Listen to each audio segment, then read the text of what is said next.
I'm not making any more epic vids. I'm done with YouTube. All right, I'm not fleeing the country. I'm not a child rapist. Here's the story. Were you trying to get crazy with this, eh? Don't you know I'm loco? You hear me? I'm not insane! This is not reality, not reality, not reality. This is reality. Not reality. Relax, buddy. You're awake now.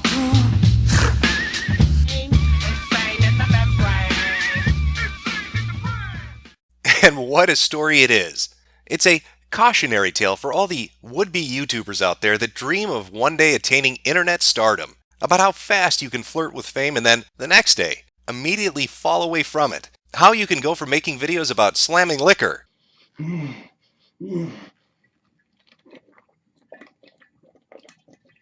to eating dog shit off the street. Oh my god, this is gonna be nasty as fuck. This dude must have been eating hair or something on your mark, Dave. That face. Oh my god, don't do it. All in pursuit of those sweet, sweet clicks, because you need that relevance. You need that audience. You want that stardom. When looking into who Shoenice is as an individual, as an online persona, a few things are going to be immediately striking. One is that he has over 500,000 subscribers. But the deeper you dig and the closer you look, other facts start to pop out, one after the other. How can somebody with such a large install base have such incredibly terrible metrics? How can somebody with 500,000 subscribers only bring in 10 to 20,000 views per video? What exactly happens to explain that complete death of popularity? Here's a man who started out when YouTube was young and gained millions and millions of views from doing video after video of him ingesting the most horrid things you could imagine, drinking outrageous amounts of liquor, eating items that would be better served put in other orifices in your body. A person whose popularity was spurred on by the numerous amount of coverage he received throughout the years, from his multiple television appearances to article after article after article, all talking about what Shoenice does online. People liked the freak show that his channel was. They liked being able to walk into the tent, hand somebody a ticket, and watch a midget fuck a bearded lady. That was what Shoenice was, a human garbage disposal, there for your amusement, for your friends to come gawk at. And because of that initial pull, he gained an enormous amount of subscribers. So how is it then that you could go from 500,000 subs, being on television, and being written about at numerous outlets, to barely getting 10 to 20,000 views per video? What explains that incredible decline? Well, that's the real story of Shoenice. Everybody keeps saying drink bleach. Well, I'm not going to do full bleach, but I'll do a multi-surface cleaner with bleach. Shoe's empire of dirt began to accumulate, began to build upon itself due to what I like to call the YouTube cycle. Now, the YouTube cycle is where a particular type of video format or style, a genre, becomes so overplayed due to its popularity that your videos within it become indistinguishable from anybody else's. Shoenice is known for his ability to eat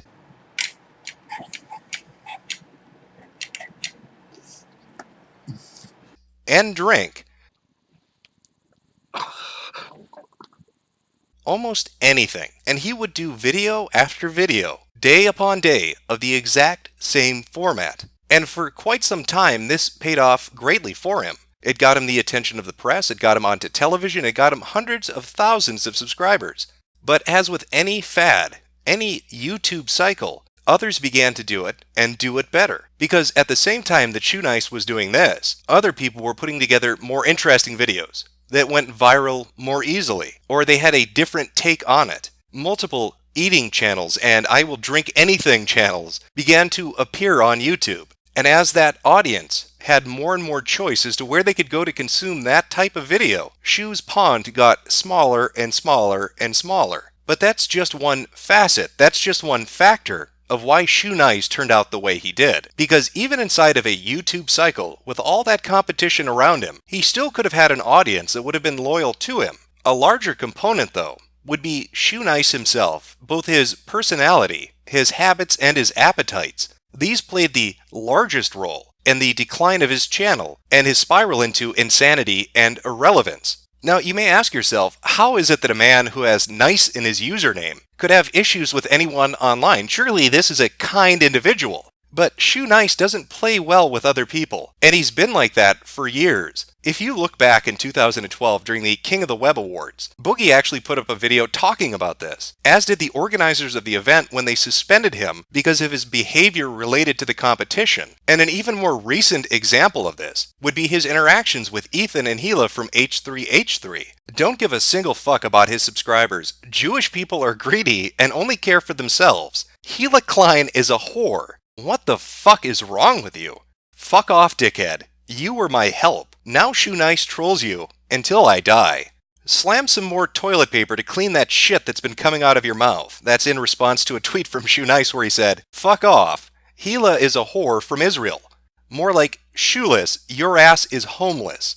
Now, while many people would like to blame Shoenice's somewhat abrasive approach to other people online strictly on his intoxication, on his ingesting liquor and cleaning products, looking through his history online, you see that he likes to start drama with other users. He's done this on YouTube, he did this on Live Leaks. He will find somebody with a larger subscriber base and start attacking them to get their attention, to try to get a response video. Because in his mind, that's how you get clicks. You create drama to get attention. He's done this with LA Beast.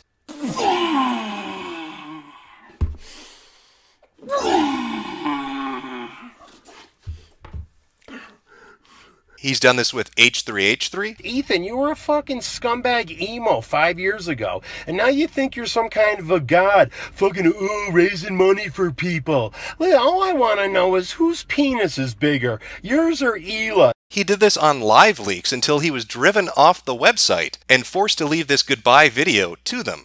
Done with your fucking website. Try to bring a little humor in. All you fucking people care about are people dying? Kiss my ass, bitches. Suck my dick. Lick my nuts.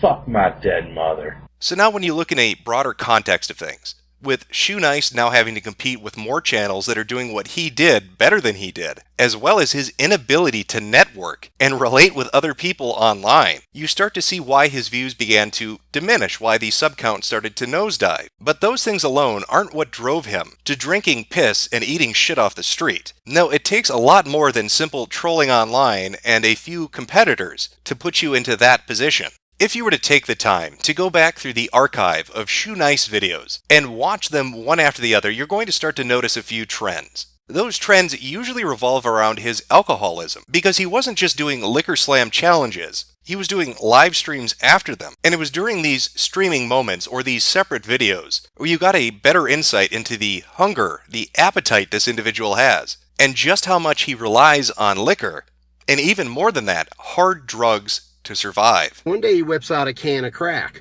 I said fuck it and took a blast. Hey everyone, Shoenice again. I'm on Molly's.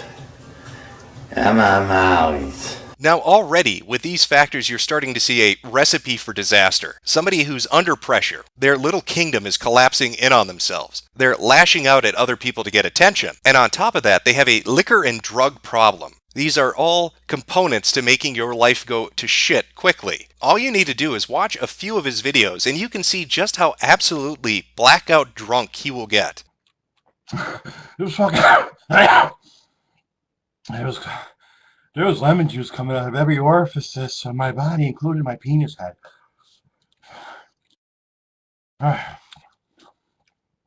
Wow. And the effect that will have on his mental abilities and his ability to manage and run a YouTube channel. Now, anybody familiar enough with drug use and alcoholism is going to know that it's going to take a lot of money to fuel that. If you want to do crack every day, if you want to get drunk every day, you need a constant supply of cash to continually fuel that lifestyle. And that is where the real problems for Shoenice began. Well, basically, I'm just wasting your time, making you come to another video and wasting your fucking useless life, your pitiful IP address. Go stick your fucking penis in your nasty girl's vagina while your fat-ass mother videotapes it, because I don't give a fuck. Unsub. A simple search using the keywords Shoenice and scam will yield a host of results dating back multiple years. all having to do with the graft, with the cons which Shoenice has perpetrated against both the unwary and his fan base alike. Now, out of all these scams, they all seem to fall into one of three different categories: charity, necessity, and bullshit. Throughout the years, Shoenice has said that he likes to help the homeless. In fact, he's run multiple campaigns to raise money for them. From the Brown Bag Boys charity. I mean, you can do as simple a thing as just buying a brown bag from us in Shoenice we trust. You take that dollar and you buy this brown bag, and that dollar turns into a can of ravioli or a bologna sandwich. To his own Indiegogo campaign, which raised a whopping $5 before Indiegogo shut it down due to the multiple complaints of people saying that he was a scam artist. Now, while there exists video footage of Shoenice actually volunteering at a local homeless shelter. Hey everyone, Shoenice again. Well, basically, we're serving the homeless and the needy of Denver, so stand back and watch. There are no receipts or records to prove that he's given any money to charity, and multiple people have looked into this, and Shoenice repeatedly states that he gives the money to them. If you just donate to that Indiegogo, if you just buy one more brown bag, we can feed people. Which is a bit stunning, because if you remember his call-out video to Ethan from H3H3, Fucking raising money for people. It's almost like Shoenice doesn't like the idea of somebody actually doing and following through on what they say, rather than ripping people off of their money. While some could argue that Shoenice actually does contribute to charity and that he's been above board in regards to these homeless money drives, the other videos which exist are a little more cut and dry. These are the necessity videos, or as I like to call it, fuck you, pay me. Basically, we need a new camera, a nice one that costs $1,800, so we're like a TV show. But I'm not paying for it. You guys are. That's right, my YouTube community. Basically, I lost my ATM card and I want to smoke more weed and get drunk still for Bike Week. So my PayPal information's below me. This isn't begging. Basically, if you can spare anything, PayPal, $1, $100, whatever it takes. I just got to get on a train and get back to Denver. Well, basically, I got arrested last night. Somebody robbed some old lady's pocketbook out of a car. So they came to the hotel where they thought the dude was at. They kicked in my hotel door and they blamed it on me. Either way, my PayPal's in my thing. I'm not begging. Funnily enough, after telling his fan base they could unsub him and go fuck themselves, he tried going the Patreon route, which went about as well as you might imagine from simply looking at the page itself. Remember, he has 500,000 subscribers, and that's the amount he was able to bring in. $1. $1. Now, the most entertaining out of all these categories would be the straight-up bullshit category. The I'll scratch your back if you scratch mine.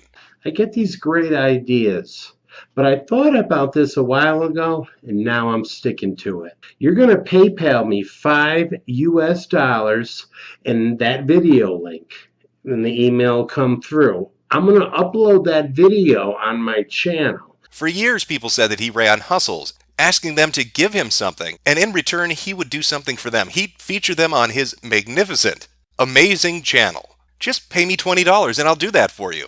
Just PayPal that money on over to me. And yet, shockingly, he never really held up his end of the bargain. It wasn't until recently that he really got blown the fuck out when somebody documented this and the video went viral.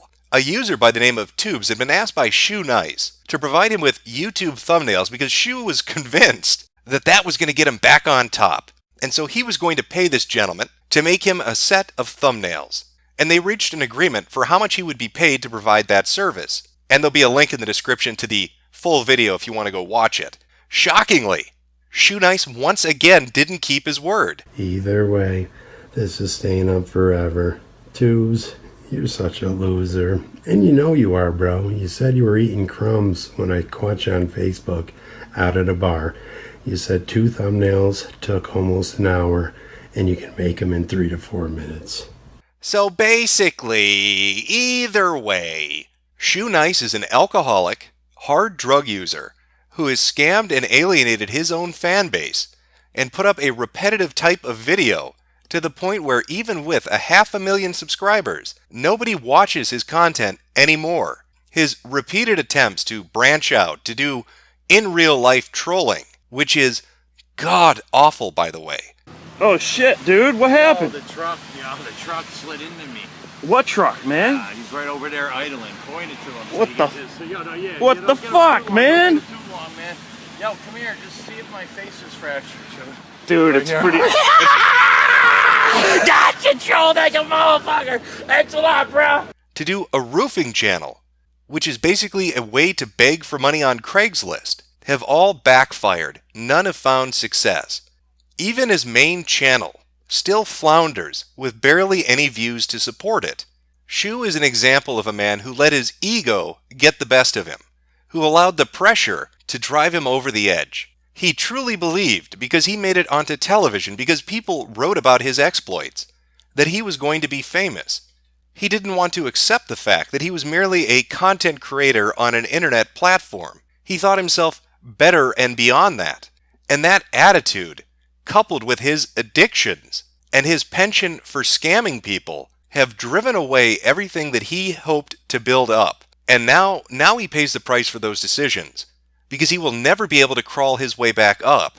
He has been to the top of the mountain, and then tumbled back down it like Sisyphus's rock. Thank you.